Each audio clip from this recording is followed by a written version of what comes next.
Hey guys, let's talk about chapter 6 of Jenney's, the primary subject of which is adjectives and how to make them and how to use them. So if you look on page 33, you find that the first section has a paradigm for adjectives. Okay. Now, nouns have their own gender. Each noun has its own gender. So, for example, puella, the gender of that is girl. Agricola, the gender of that is feminine. Girl is feminine. The gender of agricolae, is masculine. Those are both first declension, right?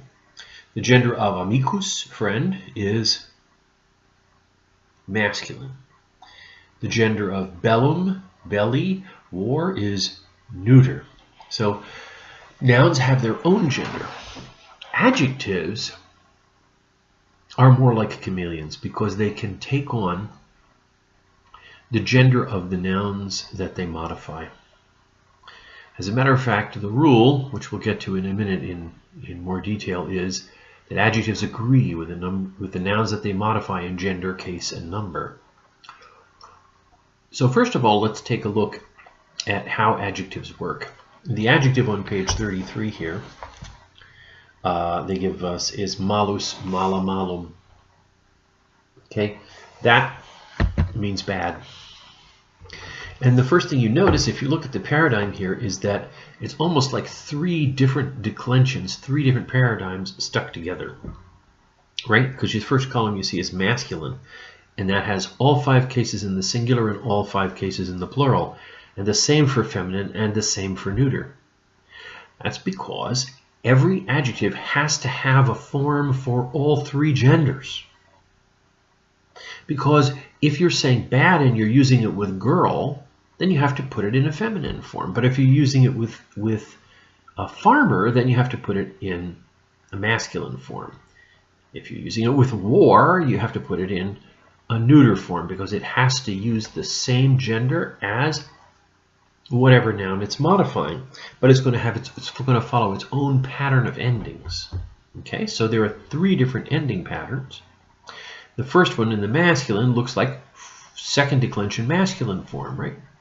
For nouns, if you see amicus, amici, it's going to go amicus, amici, amico, amicum, amico, right? If you see the masculine form of malus, it's going to be malus, mali, malo, malum, malo, etc. It's going to follow the same pattern of endings. The feminine form of this adjective follows the same pattern of endings as first declension, puella, puelle, puelle, mala, male, male, like that. And the neuter form follows the same pattern as second declension, neuter, bellum, belly, bellow, bellum, etc.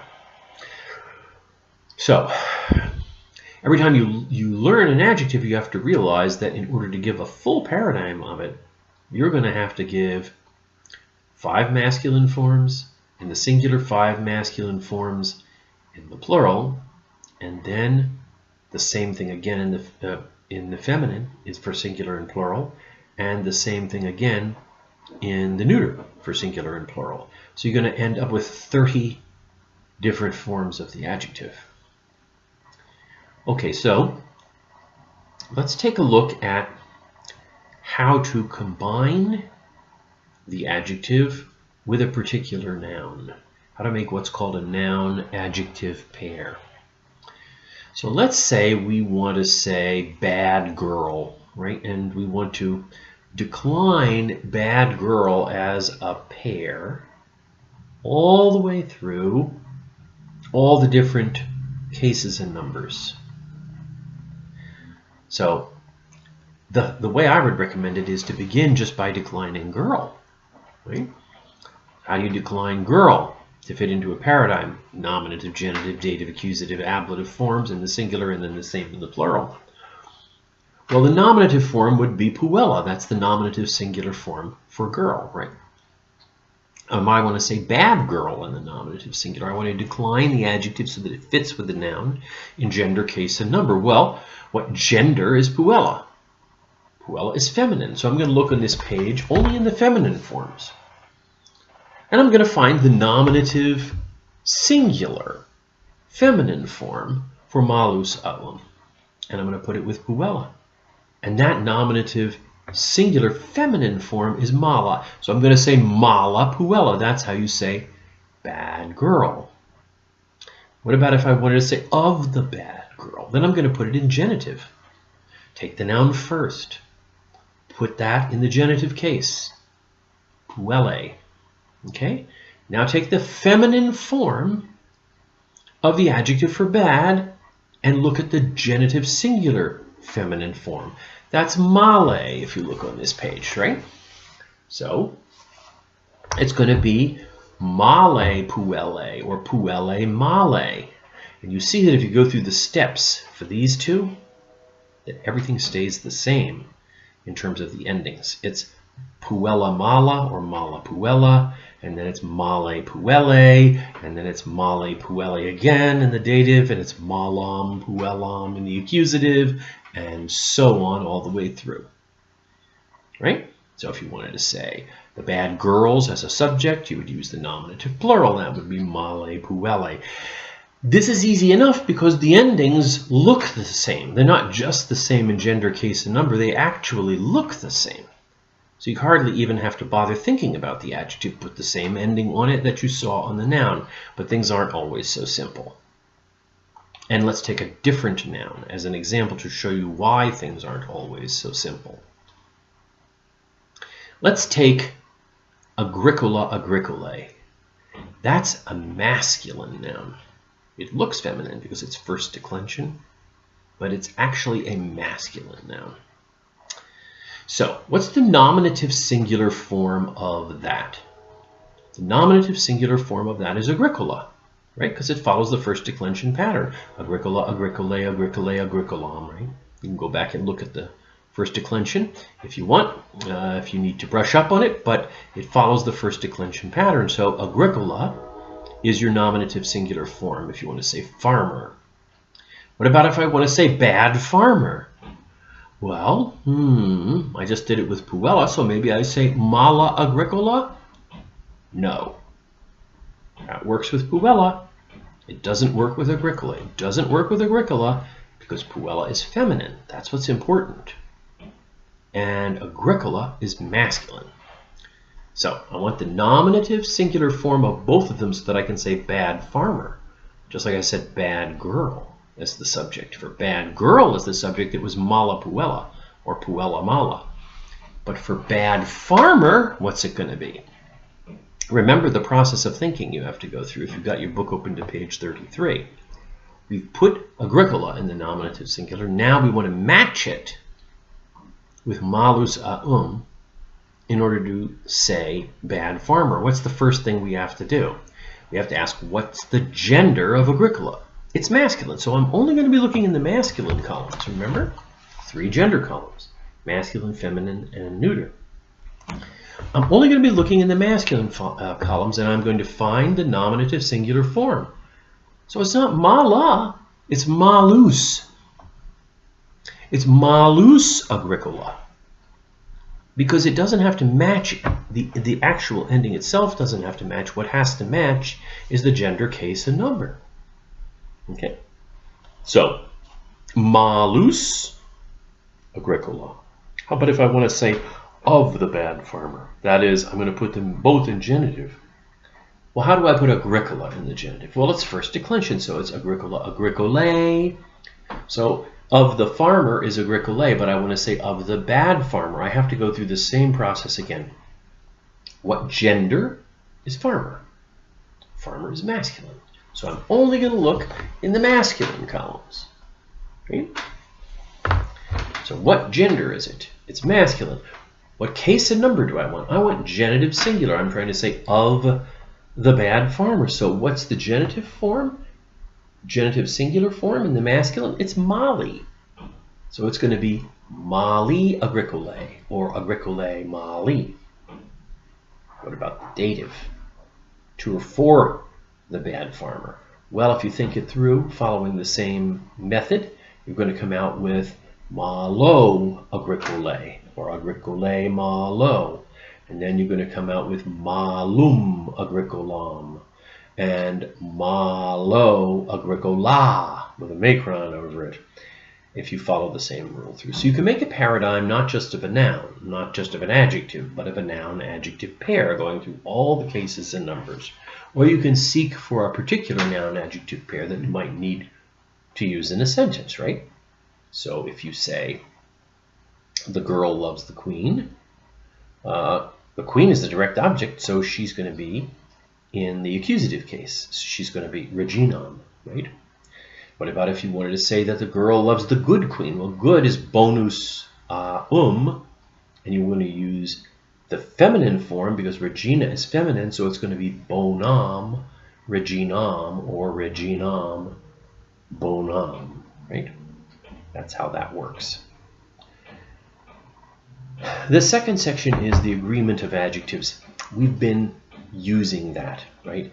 The rule which you need to learn is an adjective agrees with a noun that it modifies in gender, case, and number. Always put gender first, right? And my rule for actually using this, for making a particular noun-adjective pair, first find the noun and figure out how to put it, the noun alone, and figure out how to put it in the gender and number that you want. And then turn your attention to the adjective. And the first thing that you need to do is ask yourself what gender the noun is. Once you figure that out, go to the particular gender form, to the masculine, the feminine, or the neuter gender form. Here they all are all lined up, right? And look for the case and number that you want in that particular gender form. Okay, so Regina is feminine. If I want to say the good queen, I'm going to use an am ending because that's accusative singular under the feminine. So if it was bad, it would be malam. If it's good, it's going to be bonam. Bonam reginam, or reginam bonam. Okay, this is how you actually use the principle that an adjective agrees with the noun that it modifies in gender, case, and number. So then on page 34, there's a minor topic, still important because it comes up in readings and sentences all the time. Adjectives used as nouns. I'm going to give you a term that you need to know. Okay, that term is substantive. Okay, when you use an adjective as a noun, it's called a substantive. Okay, so in English, they give you this example. Our Lord said, the poor you have with you always. Well, poor is an adjective, but it's being used as a noun. When he says the poor you have with you always, he means the poor people you will have with you always, but he doesn't use the noun. The noun is just implied. That happens occasionally in English in fairly rare instances. Only the good die young. The good what? The good people. Okay, so all the time in adjectives, you find them being used as substantives. So for example, if you want to say the good men did something, or if you want to say the good men did something, then men is viri. But you don't have to say boni viri. All you have to do is say boni, because boni is the masculine form and it is in the nominative singular, so you know it's the subject. So if you want to say the good men did something, you want to say boni. That's all you need to say. You know that it's not good things because it's masculine. So as long as it's masculine, it'll tell you the good men did something. Similarly, if you want to say the good women or good female things, if you're talking about if there's some implied noun that's been discussed before that's feminine, you would say bone, because that's nominative plural in the feminine form. So those would be the good women or the good feminine things. And if you want to say the good things, right, then you're going to say bona, because bona is not just feminine singular, it's also neuter plural. Okay? So that is adjectives used as noun substantives. And that is one of the things that you need to know. So to recap so far in the chapter, we've learned how to make an adjective paradigm, notice that adjectives, unlike nouns, have all three genders because you have to use a particular gender of the adjective to match it to the noun. Adjectives are like chameleons. They change their chameleons change their color, right? If they're on a leaf, they're green. If they're on a stone, they're gray. If they're on bark, they're brown. And the same thing, if you attach an adjective to a noun, then it becomes feminine if the noun is feminine, and it becomes masculine if the noun is masculine, and so on. So they're a little like chameleons. You have to match it, not just in gender, but in case and number within that gender form. We've learned that if you want to make a noun-adjective pair, first put the noun in whatever case and number you need it in, then think of the gender of the noun, then go to your adjective paradigm and look at the gender forms, only the gender forms of the gender that you need, only the masculine or only the feminine or only the neuter gender form, and within that gender form choose the case and number that you need to match the noun. And then you will have the correct noun-adjective pair form. We learned how adjectives have to agree with the nouns they modify in gender, case, and number, and we learned that adjectives can be used as nouns. They can stand for nouns, a short form of nouns, right? That's called substantives. So a malus is a bad man. A bona is a good woman. Okay, good. There's one more thing that I want to do to focus on here, which is in the vocabulary. Remember that we need to put stress on dictionary forms so we understand how to use the words in Latin. We need to know what all the forms that we might need to know or discover are, and in order to do that, we need to memorize dictionary form. So when we memorize a noun, we memorize the nominative singular form, and we memorize the genitive singular ending, sometimes the whole genitive singular word, but often the genitive singular ending, and we memorize the gender marker. So we go to girl is puella, A-E is how it's spelled, hyphen A-E, and then an F afterwards. So that tells us that puella is a first declension noun and that it's feminine. It works like that. When we're memorizing prepositions, remember we have to put plus whatever case they take, because prepositions take cases, right? So we have to say sine means without, plus ABL, or AB meaning plus ablative. We learn in, that takes plus ACC/AB, or a plus AB/ACC, because it can take either accusative or ablative. So that's part of the dictionary form that we learn for prepositions. For adjectives, for first declension adjectives, which is what we're learning, first and second declension adjectives, because these adjectives are called first/second declension adjectives because they're really one declension, but they're a combination of first and second declension depending on the gender form that you're using. So if you look in the vocabulary section on page 34 here, you can see adjectives down at the bottom of the page in their particular dictionary form. So the way adjectives appear in dictionary form is you list the masculine, the feminine, and the neuter form, which you have to know in order to make them. So altus, alta, altum, you can write it alta, altus a if you like, or bonus a if you like, or multus a if you like, tus a if you like. But you have to write it that way. You can't just write multus, means much. You have to write down multus aum or multus multum multum. So you get all the three gender forms, and then anybody looking at that is going to say, that's a first/second declension adjective. I know how that works. I know how to find all the forms that I need because that's the dictionary form. And so whenever you memorize adjectives and you put them on your quizzes, your vocab quizzes, or on tests or anything like that, you're going to have to put down dictionary form. And that's how dictionary form works for adjectives, specifically for these first/second declension adjectives. Okay, that's chapter 6. Great, thanks.